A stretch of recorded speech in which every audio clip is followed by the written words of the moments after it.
स्वागत है आप सभी का दोस्तों। उम्मीद करता हूं कि आप सब अच्छे होंगे।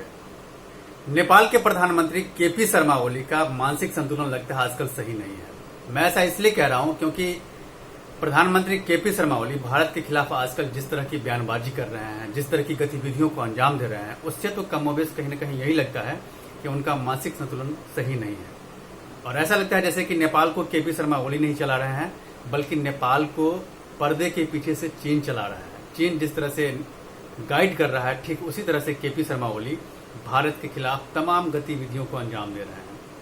सबसे पहले भारत के साथ सीमा विवाद उन्होंने शुरू किया, नया नक्शा पास करवाया। फिर उन्होंने क्या किया कि भारत के खिलाफ नए नागरिकता कानून में संशोधन करवा दिया। उसके बाद उन्होंने भारत के तमाम जो प्राइवेट न्यूज़ चैनल्स थे जो नेपाल में प्रसारित होते थे उन पर बैन लगवा दिया। फिर उन्होंने उस बैन को हटा भी दिया। और अभी जो उन्होंने कहा है वो बहुत ही ऐसी बात कहा है जो गले से उतरने वाली बात नहीं है। उनका ये कहना है कि भारत ने नेपाल का सांस्कृतिक अतिक्रमण भी किया है। और ये अतिक्रमण क्या है वो सुनकर के आप भी हैरान हो जाएंगे। केपी शर्मा ओली का ये कहना है कि असली अयोध्या जो है वो भारत में नहीं बल्कि नेपाल में है। और ये भी वो कह रहे हैं कि इसी अयोध्या के राजकुमार से सीता का विवाह हुआ था। और इसके लिए बाकायदा वो तर्क क्या दे रहे हैं, उनका ये कहना है कि असली अयोध्या नेपाल के वीरगंज में है। वीरगंज में एक छोटा सा गांव है जिसका नाम अयोध्या है। इसी अयोध्या के बारे में वो कह रहे हैं कि यहीं के राजा राम थे, यहीं के वो राजकुमार थे राम, जिनसे सीता का विवाह हुआ था। लेकिन भारत जो है हमारी संस्कृति के साथ अतिक्रमण कर दिया है और वो भारत में जो अयोध्या है उस अयोध्या के बारे में वो कहता है कि असली अयोध्या ये है। इस तरह का तर्क केपी शर्मा ओली देते हैं। मैं ये कह रहा हूं कि जो आदमी वामपंथी विचारधारा से ताल्लुक रखता हो, कभी मंदिर नहीं गया हो, कभी पूजा पाठ नहीं किया हो, वो आदमी ये कहता हो कि असली अयोध्या भारत में नहीं नेपाल में है और भारत ने नेपाल की संस्कृति का अतिक्रमण किया है, मैं समझता हूं कि बिल्कुल गलत है। जो आदमी वामपंथी विचारधारा का है, कभी मंदिर नहीं गया है, वो कैसे ये सब कह सकता है? इसके लिए कोई ठोस प्रमाण है तो बताएं वो। अगर ऐसा था या ऐसा है कि असली अयोध्या नेपाल में है तो आज तक इस चुप क्यों रहे? नेपाल में जितनी भी सत्ता आई, चाहे नेपाल के जो राजा थे, उन्होंने कभी क्यों नहीं कहा कि असली अयोध्या नेपाल में है न कि भारत में? जो अब ये कह रहे हैं कि जो भारत की जो अयोध्या है वो नकली अयोध्या है और असली अयोध्या नेपाल में है। मतलब इस तरह का उनका तर्क देना बिल्कुल लगता है जैसे कि जो मतलब जिसका न तो कोई सर हो न पैर हो, कुछ भी आया बोल दिए। ठीक है, भारत के साथ आपके रिश्ते अभी सही नहीं है, तनावपूर्ण चल रहे हैं, तो आप उस रिश्ते को ठीक कीजिए। लेकिन आप गलत कुछ भी आप बोलने से पहले उसके बारे में आप पहले क्लियर कर लीजिए कि ये चीज इसका प्रूफ है या नहीं है।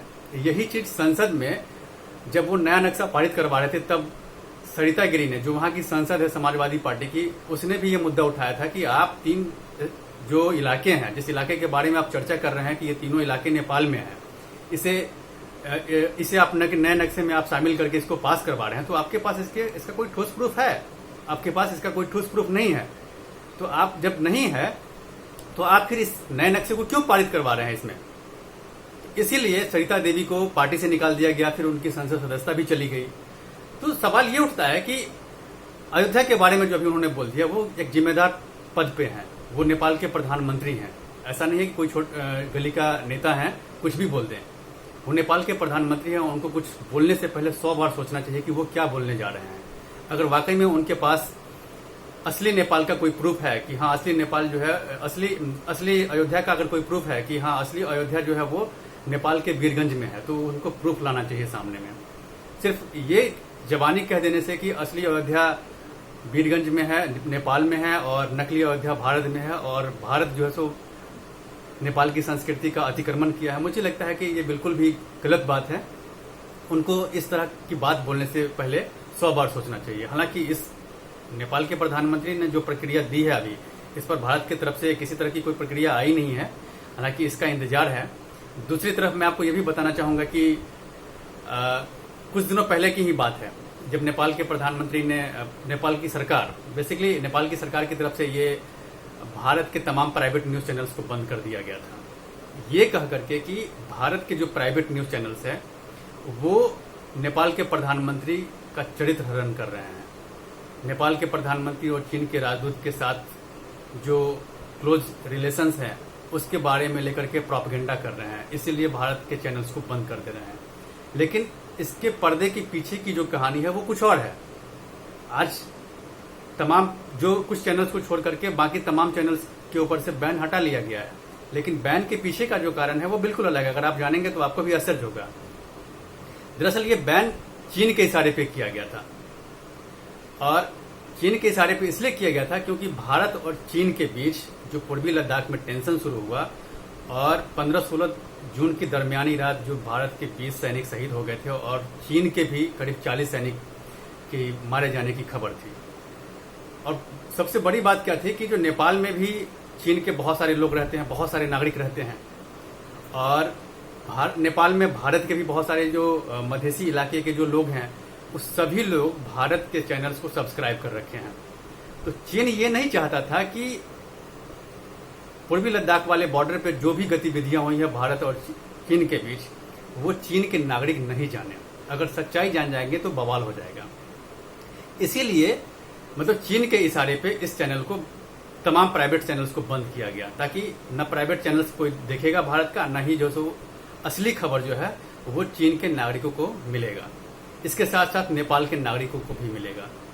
तो वजह यह थी, और वजह के पीछे तर्क ये दिया गया कि भारत के तमाम प्राइवेट न्यूज चैनल्स जो है वो नेपाल के प्रधानमंत्री के खिलाफ जो है वो प्रोपेगेंडा चलाते हैं, उनका चरित्र हनन करते हैं। ये वजह दे करके, ये तर्क दे करके इन चैनलों को बंद कर दिया गया। लेकिन समस्या तब शुरू हुआ जब नेपाल के जो तमाम जो लोग थे जिन्होंने भारत के तमाम प्राइवेट न्यूज चैनल्स को सब्सक्राइब कर रखे थे, उन्होंने इसके खिलाफ आवाज उठाना शुरू कर दिया।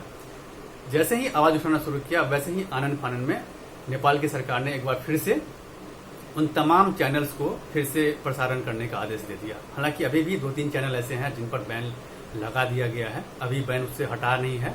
और ये भी कहा हटाते हुए कि अगर आगे भी अगर प्रोपेगेंडा नेपाल के प्रधानमंत्री के खिलाफ अगर चलता रहा तो मैं इस पर बैन कर दूंगा। लेकिन देखिए, बैन वो कर दे वो अलग बात है, लेकिन सबसे बड़ी बात यह है कि चीन नहीं चाहता था कि भारत में जो चल रहा है, चीन और भारत के खिलाफ जो खबरें चल रही है वो चीन के नागरिक ना देखें। दूसरी बात, नेपाल के साथ भी अभी भारत के रिश्ते बहुत अच्छे नहीं हैं, तनावपूर्ण रिश्ते हैं। वो तब से तनावपूर्ण है जब से सीमा विवाद शुरू हुआ है नेपाल के साथ। तो नेपाल भी नहीं चाहता था कि भारत का जो टीवी चैनल है वो नेपाल में उसका प्रसारण हो। इन्हीं वजहों से नेपाल की सरकार जो है वो चैनल्स पर बैन लगाती थी। हालांकि आज जो है एक बार फिर से उन तमाम चैनल्स पर, 1-2 लोग चैनल्स को छोड़ करके बाकी चैनल्स पर से बैन हटा लिया गया है। तो सवाल ये उठता है कि आप दो देशों के बीच सीमा विवाद को लेकर के हो, चाहे किसी भी मुद्दे पर